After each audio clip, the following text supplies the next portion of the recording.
pretty hard to come back from a situation when your family doesn't want to have anything to do with you. That sort of feels like the last line of resort, doesn't it? If your family's not even wanting to have anything to do with you, you're in a pretty dire situation. That is the circumstance that we find our guest today in as she tells her story. Tina Gunter is going to talk to us about a time when that was the exact case. So addicted to drugs that her family said there's just nothing more we can do. And that God had another plan. We're going to hear that story today, and indeed the way that she's now helping people herself who are in similar situations. Looking forward to sharing this conversation with you. Please do share, like, rate the podcast. It helps us get it out to so many more people. Let's have a chat with Tina Gunter. Towards Understanding with Clayton Bielen. This is Towards Understanding. You're with Clayton Bielen, and it is so awesome to have this lady in the studio with me. She has got a remarkable story to share of God's goodness, of choices that she's had to make, and some incredible work that she's doing right now. Tina Gunter joins us. G'day, Tina. Hi, Clayton. It is so good to have you in, and we have one of those very weird sort of connections that I've met you the last couple of years, but we realised a bit later on that your husband and I went to school with each other, like way back in primary school. Way back in primary school, and it's great. Yeah, it's lovely. Yeah, it's great to reconnect. It really is. Now, tell us a little bit of the work that you're doing right now, and we are going to come back and spend more time having a chat about this, but then we're going to tell your story and add so much more power to it. Of course.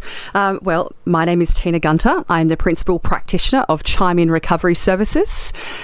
We are a dual diagnosis mental health practice working with NDIS clients. Yep. Now, there's a lot of people that you work with that have various addictions, that have various aspects of their world that you actually have a bit of a specialty in as well. Yes. How long have you been doing this work specifically? And then we'll tell a bit of your story. I have been working with addicts for the last 22 years. Yeah. I really found my passion because I myself was a drug addict, and I just love helping people who are in the same spot that I was, and I get the privilege of working with those people every day. Yeah, it's great. Well, let's tell some of that story. Let's go back to sort of growing up, and I suppose especially as you started hitting those sort of early teen years. Take us through what life was like there, and then some of the things that happened. Yeah. Well, thank you. Thank you for having me on today. And I grew up in Perth, West Australia, and I grew up in like a lower socioeconomic area in Perth. I didn't realise that at the time, and I'm the youngest of 7 kids. I'm, my oldest siblings are 15 years older than me, and I didn't realise that we were a dysfunctional family until I started therapy. And so I had a great mum and dad. They're beautiful humans. And, unfortunately, I stumbled into, I started smoking cigarettes, then pot, and then drinking alcohol, and my life spiraled very, very quickly. How old were you when this? I started drinking and smoking pot at around 15-ish. Yep. And it all just spiraled. That's that's why I always share with people. It's easier not to start ever than it is to try and stop, because things just got so out of hand so quickly. Yeah. Even though on the outside it looked like I had a really good life. I started working. I left high school, and then I even managed a pharmacy. I had a really good job. I bought a house when I was 19. Wow. And all the while I had this addiction growing in the background. Yeah. So it was. Yeah. So let's talk about that. What was the addiction? How was it growing? And when did it get to its sort of zenith?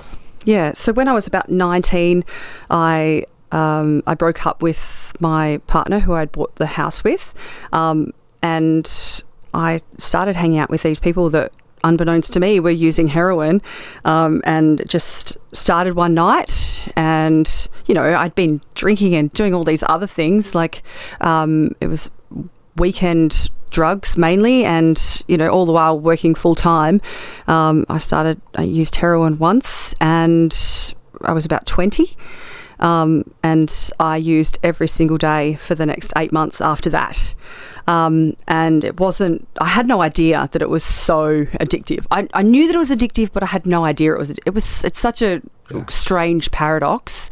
It was really, really weird. And before I knew it, I'd lost my job at the pharmacy. I had been arrested for the first time. And I was staring down the barrel of a prison sentence. Yeah. And it was, I then had lost everything within the space of 8 months. Yeah. As you think about it now, and I suppose if you can put yourself back to those moments, like, were you seeing yourself losing the grip on that, or was that sort of like, well, I'm just here and this is my daily life and everyone else is making these decisions around me, which is costing me? Like, was there an understanding of what was happening at the point? I think back then I really lived in the moment. It was 1999. I said I was going to live and party like it was 1999, and I somehow I made that happen. But I never really lived for the future. It was always in the now, right now, and I never planned for anything. I wish I could tell that 21-year-old some stuff.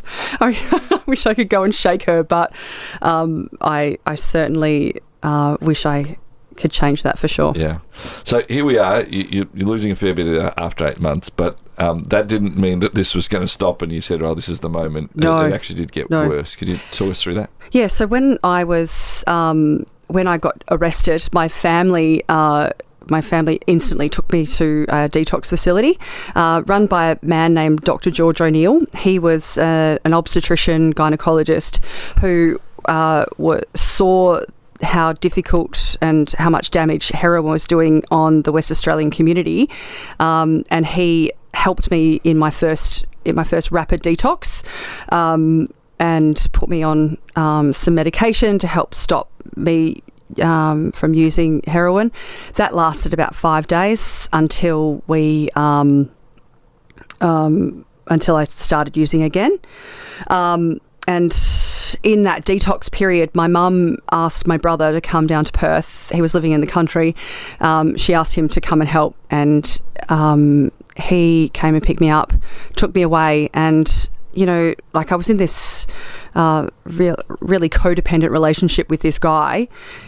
He called me up, and he, within 3 hours, had come pick me up. Mm. And my brother said to me, I probably can't say it on radio, unfortunately, but he said to me, if you leave now, you're stuffed. Yeah. Please include a different word. Yes. He said, if you leave now, you've had it. And I, again, living in the moment, didn't care. I just wanted, I wanted heroin. I wanted that, that rush back. And unfortunately, that was the 29th of September when that happened. On the 29th of October, my brother tragically died in a car accident. Mm. So those were the last words my brother ever said to me. And, like we talk about regrets and in life and stuff like that. And that's one of my greatest regrets. Yeah. And, I've had to live with that for the rest of ever since. And that's one of the things that fuels me into my future, not living in regret and making sure that I am living for the future and making sure that I tell my family and my loved ones that I love them every day or every time I see them and leave them, because we never know what's going to happen or what's happening around the corner. Tomorrow is not promised. Yeah. So making sure that we are saying the things that we need to say. Yeah, that's good. Yeah.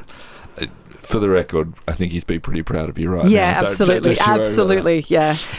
So here we are. You do make this decision. You head off, and then we do start spiralling, because it's not now just 8 months. It's a lot longer in the end that this journey goes. Could you take us through that? Yeah. So that was 1999, and I think things never got easier. Like, I would often try and detox and try and get better, and every time I would have, I'd get to this 3-month mark, and I was like, okay, I'm better now. I can go back and start using once or twice, which is what I did in 2001. I'd been working away. I'd got really healthy, and I'd spent 3 months clean.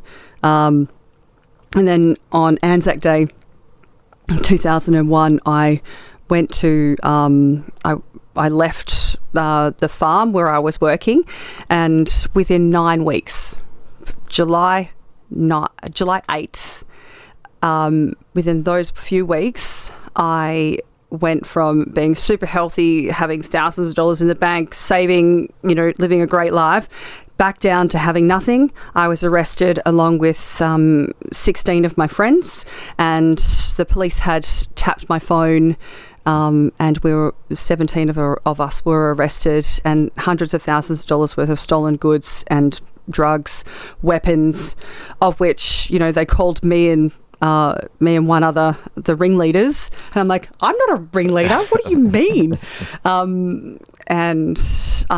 So I was arrested and put in jail, and there I spent the next 3 weeks in jail. And I always say to people, I went to jail, but please know that I didn't go for a long time. It was just for 3 weeks, and mainly because my family refused to come and get me. They refused to come and post bail because they thought that I needed a lesson, and I truly did. I said when I left there that I said to one of the prison guards, I will never be back. And she's like, yeah, I've heard that before. Like, no, I will not. And though I didn't get off drugs immediately, I vowed to myself that wouldn't happen again. Yeah. So fast forward 2 more years, I was sitting in a bathtub because I was living in a borrowed car, and it was my birthday, June 2003, and so I hired a hotel because it was my birthday. I wanted to sleep somewhere nice, and I was sitting in a bathtub, and I'm like, I can't do this anymore. I was fully clothed in the bath, and I just said, what am I doing? I've detoxed again and again and again. I need to make a decision. So within a couple of weeks, I went down to Dr. George O'Neill's clinic again and went and got detoxed. I was in full drug-induced psychosis because I was using so much meth, and, at different times, like I was using around about $1,000 worth of heroin a day. It was like, and it takes so much effort and time and stress to make enough, to sell enough drugs, to get enough drugs, to get enough money to have that much, use that much every day. It's a constant full-time job, and it was so stressful every single day. So the last time I went into the George's clinic, he came in and saw me. I'm like, George, just pray for me. And I didn't know what that meant. I had no idea. Yeah. I had been to Catholic church a few times before, but there's this 49-kilo dripping wet girl just begging for help. I was so lost and so broken. I had scabs all over my face, track marks up and down my arms. I said, George, please pray for me. I need help. And little did I know that he would come over to the operating table and lay hands on my head and pray for me. I have no idea what he said, but I felt this peace, this instant rush of peace. I was like, okay, I want that peace that he has, and I need it. And I decided in my wisdom that I knew better, and I didn't need to go to rehab, that rather go back to the dealer that I was living with, that my ex was living with, and continue to use meth for the next 10 days. And instead of detoxing and sleeping, I ended up with full-on drug-induced psychosis, and I didn't think I was going to get out of it, and I was so lost and so broken that I thought, I need to end this all. So I attempted to end it all by ingesting everything that I had on me, and rather than supporting me through that, my ex decided to bundle me up and put me into an ambulance, and there he left me, and I ended up in the hospital. A couple of hours later, after they checked me, they released me, and I was staggering through the streets and committed a what was described. I was charged with robbery whilst armed because I stole a lady's handbag while I had a cigarette in my hand. Right. That's not minimising what I did. It was traumatising and awful for the person, but I was so out of it and so lost, and the police came and arrested me. They took a statement and charged me, and then they released me. They released me on bail. They took me to Perth train station. And I love this story, and I share it as much as I can because it's so powerful. Even though I was lost and broken where I was at, somehow in my heart I knew what the right decision was, and I knew the choice that I had to make.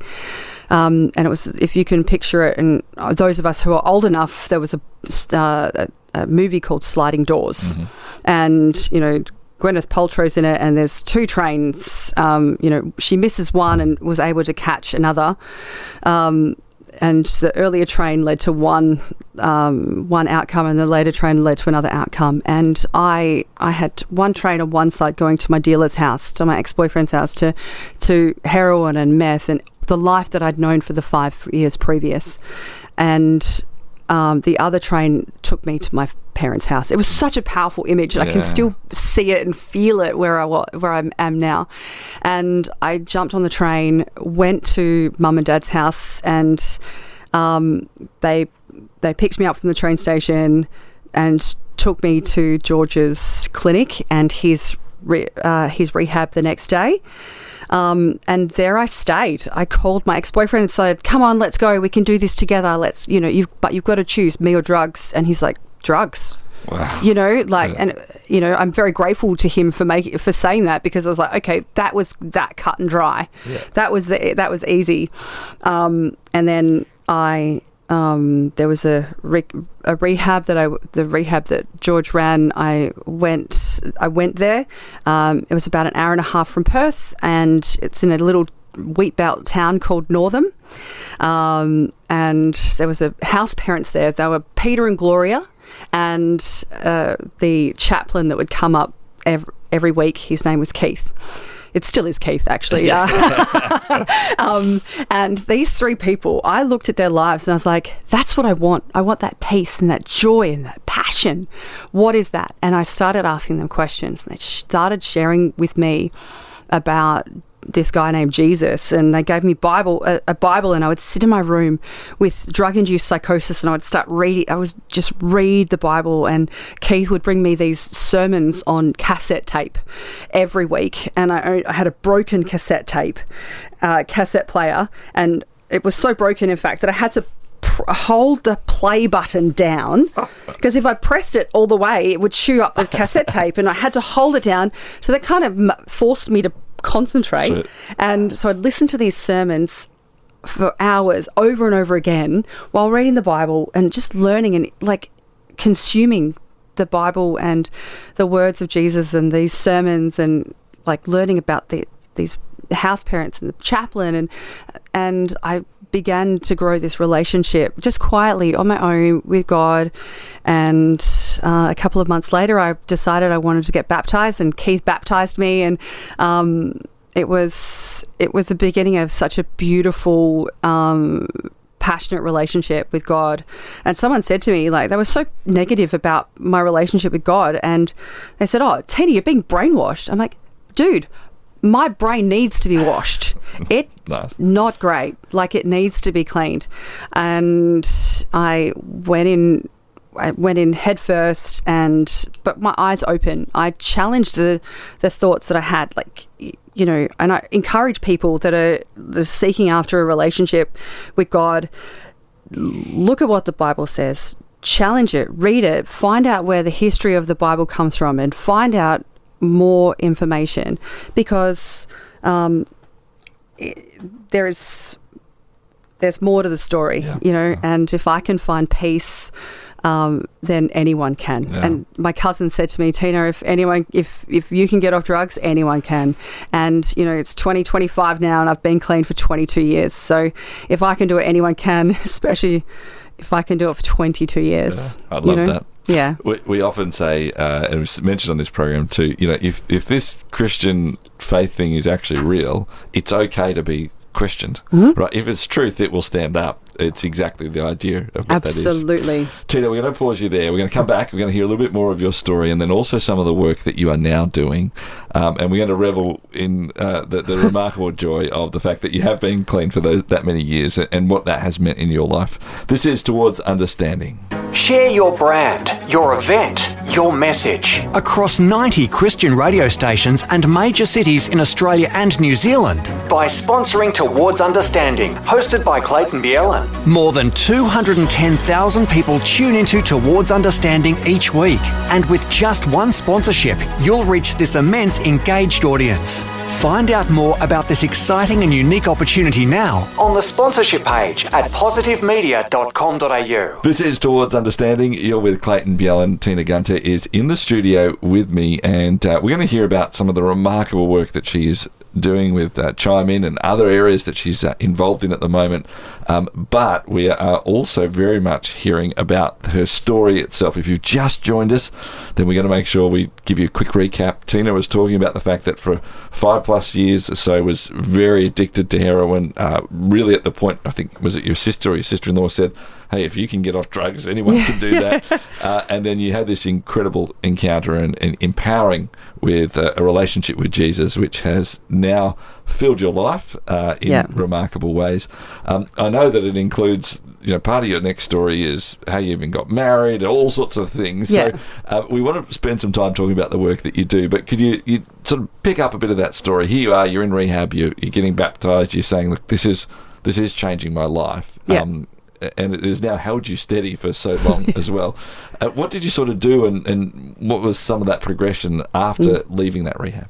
Well, I decided that this was what I wanted to do. I was so passionate about my recovery and making sure that others around me were getting better, that I said, no, this is what I want to do. And I said, I'm not going to leave rehab until it is done. Because, there was a study done once that said that a person should be in treatment, active treatment, for at least 1/3 of their addiction. And for me, I'd been addicted to drugs for 10 years. Heroin was 5. And I thought, okay, well, I need to be, until everything's done, it should be, after 3 years, I knew that I was okay.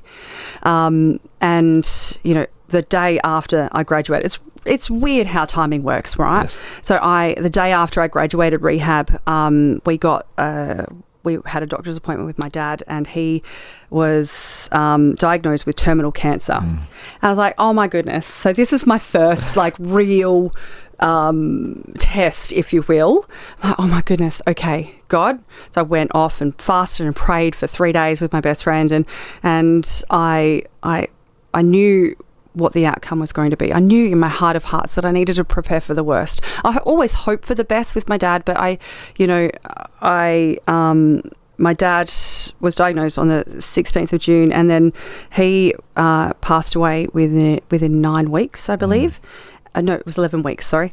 Within 11 weeks, he had died. And it was very different to my brother's death, because my dad and I were able to, there was no unfinished business between us. He got to see me clean for 3 years. He got to see me well and happy and in a beautiful job, and I was able to support my mum through that time. It was beautiful. Horrible and hard, yes. But I said to myself at the start of that, if I can get through this time without a drink, a drug, or a cigarette, because I'd given up cigarettes as well, if I can do that, I can do anything. And I was like, and I've been able to take that into the rest of my life ever since. And my mum said to me one night, Tina, I'm so grateful that you're okay, because I don't have to have all of his medications, because he died at home. She didn't have to have all of the medications strapped to her body. Yeah, so wow. She's like, I knew that I can go to sleep knowing that you weren't going to take any of those drugs. And, I would pray for my dad every day. I would lay hands on him, and we would speak Bible verses and sing songs over him, and it was lovely. And, I would, one of my favourite verses is Philippians 4, verses 4 to 6. Rejoice in the Lord always. And again, I say rejoice. Let your gentleness be evident to all, and by prayer and petition, present your request to God. And the peace that surpasses all understanding will guard your heart and mind always through Christ Jesus. That's, there's a few words missing in that, but it really showed me that I can have joy in all circumstance, especially when I have Jesus by my side. And then, so I was able to, overcome that. And then, and that was just a beautiful time in my life. And then, fast forward another 4 years. I'd been single for 7 years, right? 7 years. I was like, God, please, I'd go home and I'd cry, and, I'd be in prayer meetings or church crying, like, God, I know that I'm meant to be married. Like, please give me something. Like, I want a husband. I've been single for a long time. And I remember God saying to me, just wait until Queensland. And I was like, okay, I'm going to Queensland in July. Like, let's see what God does. And the second day that I was in Queensland, this man was talking at the same conference that I was, and I was like, oh my gosh, he's awesome. He was a prison officer at the time. I'm like, oh, we come from two very, very different parts of the train tracks.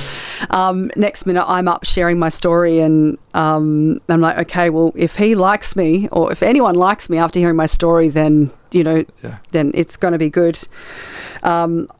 Fast forward 4.5 months, and he and I got married. So we met in July, got married in December, and his name is David, and he's one of the greatest, grounding, most amazing men of God I've ever met in my life, and I love him dearly. So, I'd got all of my dreams, and everything had happened, and now I was living this great life, helping people and living with this great man. So, yeah. And your passion for each other continues to show, even after all these years, which is wonderful. It's just fantastic. We want to start moving into some of the work that you and David are doing together, because that's part of, I think, the incredible work is that almost wasn't just something for you, right? That for you to be married and for you to have that joy, but together you are such a powerhouse in what you are doing in helping people. Just before we get there, there's just a question that's buzzing in the back of my mind, and I want to ask. Constantly throughout our conversation, you reference dates very specifically. I do. Is that something that somebody who has gone through a time of addiction and needs to nail things, is that just a you thing? What's the reason for that, you think? I don't know. I think that's a really good question, actually. I think...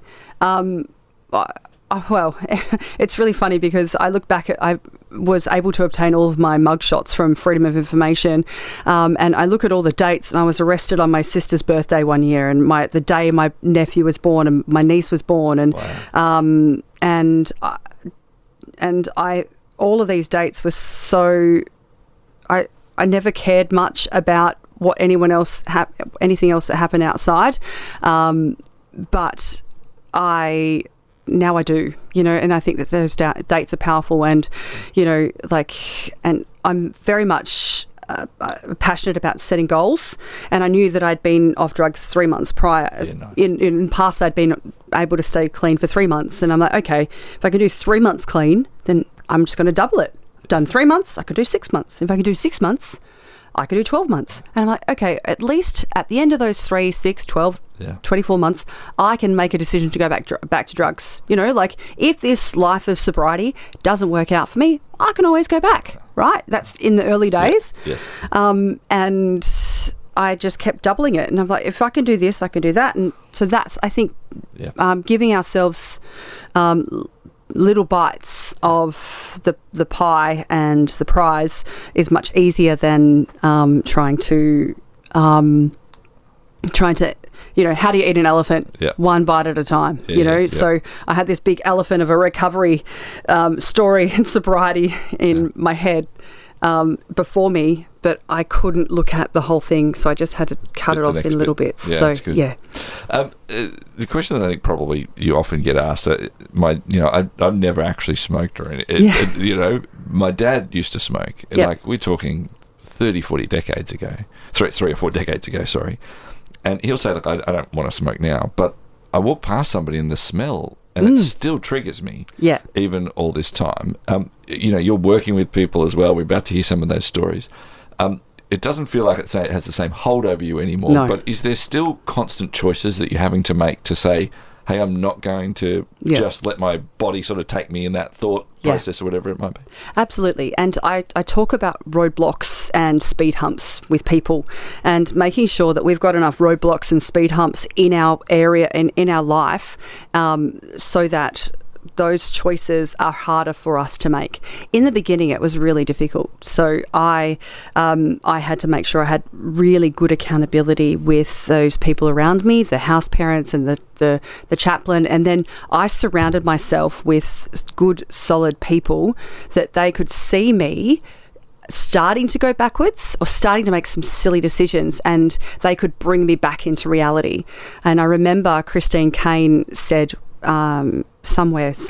once that, show me your friends and I'll show you your future. Yeah. She's a brilliant woman. And like all these millionaire mentors always say, show me your 5 closest friends, will show you where you're going. And, if you surround yourself with people who are in active addiction, guess what? You're going to be back in addiction. And I surrounded myself with good, solid, amazing people who didn't look down on me because of my past, but saw my future in me, and I rose to that, and I didn't go back down. That's great. Yeah, that's a perfect segue into the work that you're now doing, right? Which is doing that same sort of thing for others. So tell us a bit of the work that you're doing, and we want to hear a bit of the unique work that you're actually doing as well. Yeah. So in 2016, David and I had our babies. Olivia came in 2013, and then James in 15. And in 2016, we were offered an opportunity by Dr. George O'Neill to go and run his program in the wheat belt, and it was the same program that I had spent a year in previously, and it was such an honour and a privilege. And David became the general manager of the program, and I'd started an outreach support service here in Victoria for patients going to West Australia for treatment and coming back and supporting them, and so we moved to the country town, and we ran that rehab for 7 years. And part of my job was re-educating the community. So not only was I working in the rehab and assisting the guys to reintegrate back into the community and teaching them how to behave and how to stay off drugs and all of that kind of practical stuff, but my self-fulfilled role, or the role that I chose for myself, was I wanted to re-educate the community on how to interact with addicts. I wanted to show people that addicts can and do recover. Some of the people in that country town I had met and built friendships with, and some of those people didn't know what happened to me after I'd left there, because I went from that rehab to a different rehab in Perth because it was my time and whatever. And they saw me and they were like, oh my goodness, we thought you'd died, gone back on drugs. And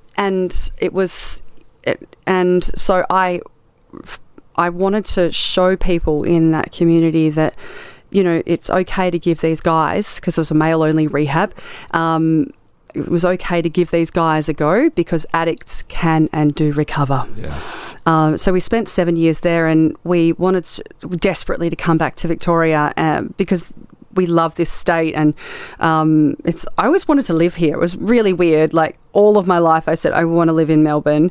I said to my mum, 25 years ago, I'm going to move to Melbourne, and she's like, yeah, sure.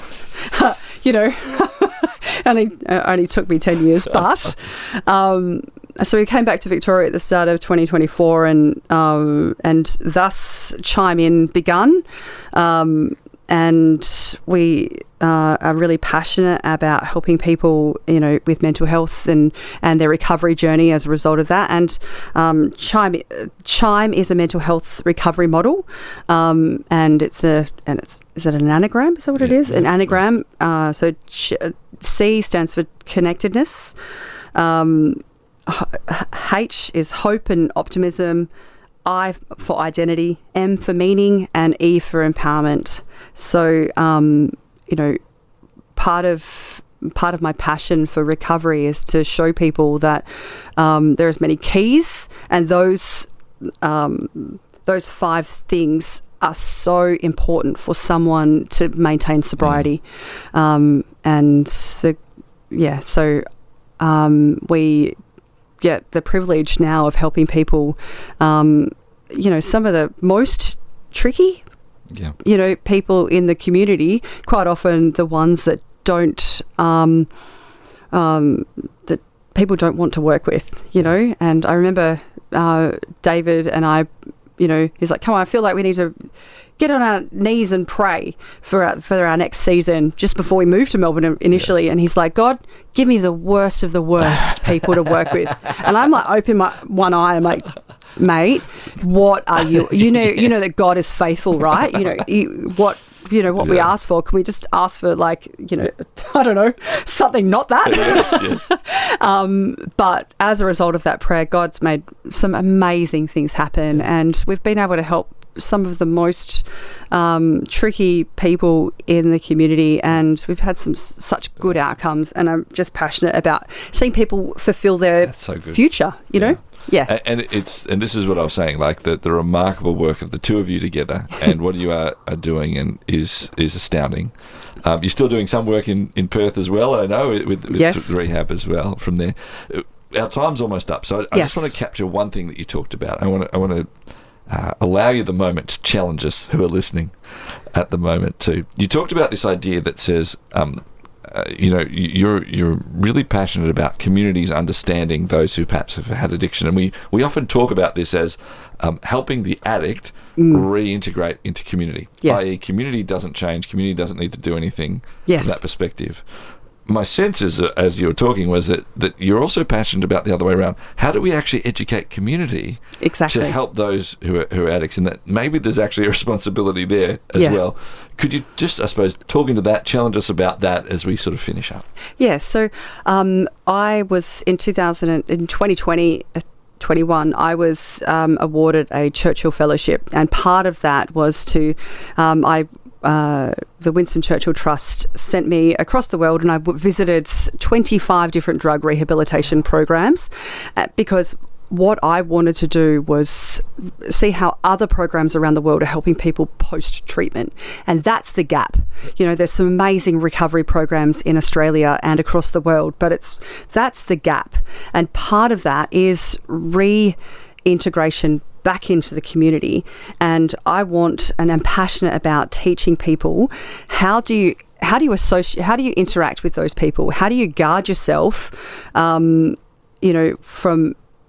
how do you open up your mind to allowing those people who used to be addicts and who may struggle with relapse again? How do you allow them into your life and into your heart, because they're addicts? So that was there. And what's the if you had just one thing for us to start with, right? So it's just to start that process. Yes. Is it, hey, talk to somebody? Is it head to this place and read up these? Like, what's the starting point for somebody to go, right, I do want to be like that too. Mm-hmm. Like, I do want to actually open my heart. And previously I'm like, well, no, I'm just having nothing to do with anybody like that. All right, I'm willing to take that challenge up. What would be just a first step, perhaps? I think starting to talk to people who are successful in their recovery and learning from them. Gotcha. I'm happy to, contact me via my website, chimein.com.au, because I'm happy to have that conversation, and I'm doing some training with the Tennessee government in the next couple of months, which is doing exactly that. And that's what the Tennessee government is doing really well, is teaching people how to reintegrate with people. So how we translate that back to Australia is a bit tricky, but just keep asking questions. Protect yourself and guard yourself. However, give people a go, because one of the while there is life, there is hope, and while there is hope, there is life, and we need to make sure that we're showing people that it is possible for them to recover, and it's possible to have hope. And I can always tell when someone is going to continue in recovery, because two of the greatest keys to recovery for me are gratitude and service. And while a person is grateful for every aspect of their life, and while they're giving elsewhere, they're going to keep going forwards. Yeah. So, Tina, thank you for sharing your story. Thank you for sharing your time. Thank you for the remarkable work you and David and the others around you are doing with ChimeIn and the other aspects of your world. Thank you so much for sharing with us. Thank you, Clayton. Thanks for having me. Tina Gunter, my guest on Towards Understanding. Towards Understanding with Clayton B. Allen.